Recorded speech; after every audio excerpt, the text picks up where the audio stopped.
Madrid ছেড়ে 2018 সালে জুভেন্টাসে পাড়ি জমান ক্রিস্টিয়ানো রোনালদো।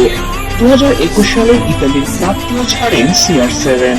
সেই বছরই দ্বিতীয়বারের মতো ম্যানচেস্টার ইউনাইটেডে নাম লেখান তিনি। সেই সময় জুভেন্টাসের কাছে 97 লাখ ইউরো বকেয়া বেতন দাবি করেছিলেন পর্তুগিজ এই সুপারস্টার, তবে সেটা দিতে অস্বীকৃতি জানায় জুভেন্টাস। শেষ পর্যন্ত আন্তর্জাতিক ক্রীড়া আদালতে গড়ায় পুরো বিষয়টি। অবশেষে নিজের সাবেক ক্লাব জুভেন্টাস থেকে বকেয়া বেতন পাচ্ছেন রোনালদো। ইতালির একটি আদালত তাকে 83 লাখ পাউন্ড প্রদানের নির্দেশ দিয়েছে সিআর ক্লাবটিকে। 2020-21 মৌসুমে কোভিড মহামারীর সময় ইতালির ফুটবল বন্ধ থাকায় ক্লাব থেকে দেরিতে বেতন নিতে রাজি হন রোনালদো।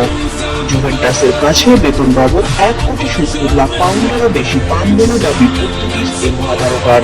সম্প্রতি ক্রীড়ার সর্বোচ্চ আদালত the court of arbitration for sports বলেছে, কর ও অন্যান্য ফি কাটার পর রোনালদো যা অর্থ পাবেন তা ক্লাবকে পরিশোধ করতে হবে। জুভেন্টাস তাদের এই বিবৃতিতে জানিয়েছে আদালতের সিদ্ধান্ত পর্যালোচনা করছে তারা।